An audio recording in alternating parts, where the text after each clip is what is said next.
जय हिंद दोस्तों, स्वागत है आपके अपने प्लेटफॉर्म अगस्ता क्लासेस में। बिहार दरोगा, बिहार एसएससी इंटर स्तरीय सचिवालय, आगामी बिहार पुलिस की जो एग्जामिनेशन होने वाली है, इन सभी एग्जामिनेशन के लिए महत्वपूर्ण प्रश्नों की श्रृंखलाएं का आज तीसरा क्लास है। तो जो बच्चे पहले दूसरा क्लास नहीं देखे हैं तो हमारे अगस्ता क्लास के यूट्यूब चैनल के प्लेलिस्ट में जाकर आप उसे आसानी से फ्री ऑफ कॉस्ट देख सकते हैं। और ये सारे प्रश्न जो इतने महत्वपूर्ण हैं कि आपके एग्जामिनेशन में हूबहू छपेगा तो छपेगा, है ना। ये जो क्लासेस है ना, YouTube के इतिहास में टीडीआर कॉन्सेप्ट को फॉलो करता है। नए दोस्तों को बताना चाहेंगे, टीडीआर मतलब पहले आप टेस्ट देंगे, डिस्कशन होगा और रिवीजन होगा, जिससे कि आपका सरकारी जॉब लेने का सपना साकार करेगा। चलिए बिना समय गवाए हुए सेशन की शुरुआत करते हैं। पहला क्वेश्चन हमारे पास में आ गया कि यदि महालेखा परीक्षक त्यागपत्र देना चाहता है तो त्यागपत्र किसे संबोधित करेगा? राष्ट्रपति को, प्रधानमंत्री को, लोकसभा के अध्यक्ष को या वित्त मंत्री को? तो यहां आप पहले इसका आंसर मिलान कर ले बाबू। इसका आंसर बाबू होगा, याद कीजिए, इसका आंसर होगा राष्ट्रपति को। तो या शॉर्ट में इसको बोलते हैं CAG, है ना। और ये किस अनुच्छेद में चर्चा मिलता है बाबू? तो कहेंगे आर्टिकल है बाबू 148। कितना बाबू? 148। महालेखा परीक्षक बोल सकते हैं, कंट्रोलर ऑडिटर जनरल बोल सकते हैं, है ना। क्वेश्चन पूछेंगे CAG बाबू, है ना, CAG बाबू, है ना, किस आर्टिकल में? 148 में। नेक्स्ट, समांतर समस्त महत्वपूर्ण निर्णय जो है लिए जाते हैं मंत्रिपरिषद के द्वारा, कैबिनेट के द्वारा, प्रधानमंत्री के द्वारा या प्रधानमंत्री एवं संसदीय सचिव के द्वारा।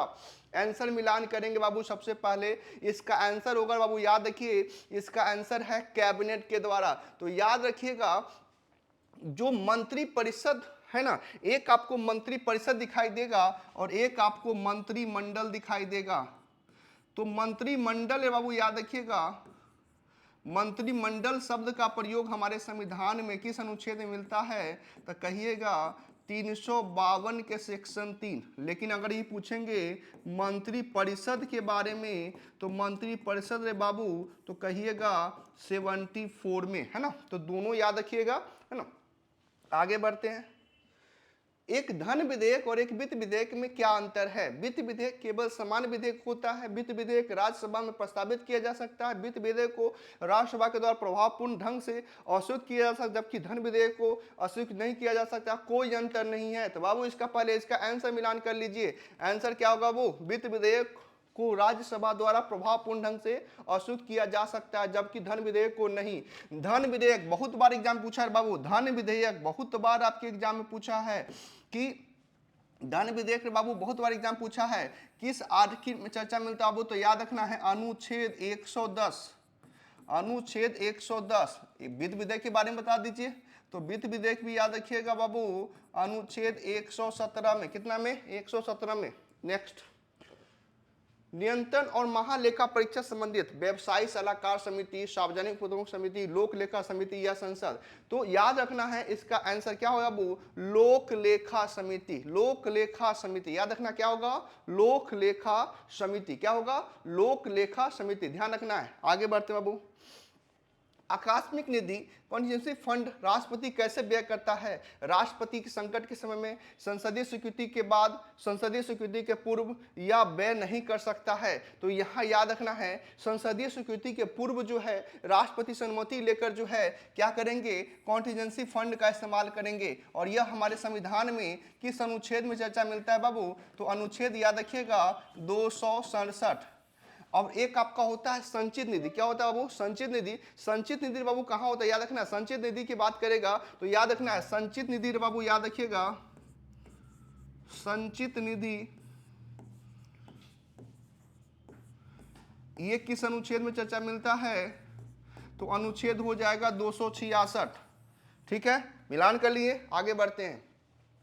मुख्य चुनाव आयुक्त को पदच्युत किया जा सकता है राष्ट्रपति के द्वारा, सुप्रीम कोर्ट के मुख्य न्यायाधीश द्वारा, मंत्रिमंडल के प्रस्ताव से या संसद के दोनों सदनों के 2/3 बहुमत से प्रमाणित कदाचार के आधार पर। तो यहाँ आंसर मिलान कर लेंगे बाबू। पहले इसका आंसर होगा संसद के दोनों सदनों के 2/3 बहुमत से। तो याद रखना है जो निर्वाचन आयोग होता है ना, निर्वाचन आयोग के बारे में थोड़ा सा जान लीजिए। निर्वाचन आयोग रे बाबू किस अनुच्छेद में चर्चा मिलता है, तो कहिएगा अनुच्छेद 324। कितना रे बाबू? 324। याद रखना है, इसमें वर्तमान में बात करेंगे, एक आपके जो है CEC chief election commissioner plus 2 अन्य होते हैं। याद रखना 2 अन्य होते हैं, है ना। बढ़ते हैं आगे, तो आंसर से मिलान कर लिए, आगे बढ़ते हैं। हार मत मानो, हमेशा अगला मौका जरूर आता है दोस्तों, तो हारना बिल्कुल नहीं है, है ना। तो बस एक लगन जोश के साथ में कार्य करते रहना है। आगे बढ़ते हैं। भारतीय संविधान की प्रस्तावना को धर्मनिरपेक्ष शब्द को कैमा संशोधन में जोड़ा गया है? 42वां, 45वां, 51वां और 43वां। तो याद रखना है, इसका आंसर क्या हो जाएगा? इसका आंसर हो जाएगा 42वां। याद रखिएगा, प्रस्तावना, अरे बाबू प्रस्तावना, इसको इंग्लिश में क्या बोलते हैं? प्रियम्बल। प्रस्तावना याद रखना है, इसको कब जोड़ा गया है? 42वां संविधान संशोधन 1976 में जोड़ा गया। क्या रे बाबू? प्रस्तावना में समाजवाद, पंथ निरपेक्ष और अखंडता। याद रखिएगा, समाजवाद और पंथ निरपेक्ष फर्स्ट पारा में जोड़ा गया है, फर्स्ट पैराग्राफ में, और ये 6 पैराग्राफ में जोड़ा गया है। इसे भी आपको ध्यान रखना है ना। तो कितनी बार संशोधन हुआ है? याद रखिएगा, इसको संविधान की आत्मा कहते हैं। संविधान की आत्मा किसे कहते हैं बाबू? संविधान का सार किसे कहते हैं? तो प्रस्तावना को। आगे, संविधान निर्माती परिषद को झंडा समिति का अध्यक्ष कौन है? सी राजगोपालाचारी, डॉक्टर राजेंद्र प्रसाद, जेबी कृपलानी या भीमराव अम्बेडकर। तो याद रखिएगा कौन हो जाएंगे? जेबी कृपलानी। याद रखना है, जेबी कृपलानी कौन थे बाबू? झंडा समिति के क्या थे? झंडा समिति के जो है अध्यक्ष थे। सॉलिसिटर जनरल लिखित से क्या होता है? सरकारी अधिवक्ता, राष्ट्रपति, कानूनी अधिकारी, कानूनी सलाहकार, प्रशासनिक अधिकारी। तो यहाँ पर याद रखिएगा, जो सॉलिसिटर जनरल होता है ना, जैसे अटॉर्नी जनरल की बात करेंगे, महान्यायवादी की बात करेंगे ना, महान्यायवादी, ये हमारा याद रखिएगा अनुच्छेद 76 और भाग हमारा क्या हो जाएगा? 5, है ना। तो जिस तरह से महान्यायवादी का कार्य कहाँ होता है? केंद्र में, है ना। उसी तरह से राज्य में कौन होता है? सॉलिसिटर जनरल होता है, कानूनी सलाहकार। आंसर मिलान कर ले बाबू, सॉलिसिटर जनरल, कानूनी सलाहकार। आगे, भारतीय संविधान में अवशिष्ट शक्तियां रे बाबू किसके पास में है? राष्ट्रपति, राज्य, केंद्रीय मंत्रिमंडल या संसद। तो यहाँ आंसर मिलान कर ले, किसके पास में है? केंद्र यानी संसद के पास में है ना। जैसे साइबर क्राइम, नाम सुने होंगे, कह सकते हैं साइबर क्राइम। अभी रे बाबू देखिएगा, बहुत ज्यादा साइबर क्राइम हो रहा है ना। तो किसी का फेस ला, किसी को ये किया जा रहा है ना। तो ये साइबर क्राइम किस में आपका आ जाता है? अवशिष्ट शक्ति में। राज्य के निधि तथ्य सिद्धांतों में निम्नलिखित में से अनुच्छेदों में से कौन सा अंतर्राष्ट्रीय शांति और सुरक्षा संबंधित है? 51, 48, 42 और 39 के। तो आंसर याद कर लीजिए बाबू, अंतर्राष्ट्रीय शांति और सुरक्षा कौन हो जाएगा? 51 के ए। याद रखिए, इसको इंग्लिश में क्या बोलते हैं? Directive principle of state policy. भाग रे बाबू कितना रे बाबू? तो कहेंगे भाग 4। भाग कितना हो जाएगा बाबू? भाग 4। और आर्टिकल बाबू कहाँ से कहाँ तक चर्चा मिलता है? तो कहिएगा 36 से 51। और कहाँ से लिया गया है बाबू? तो कहिएगा आयरलैंड के संविधान से। आयरलैंड के संविधान से लिया गया क्या? DPSP, है ना।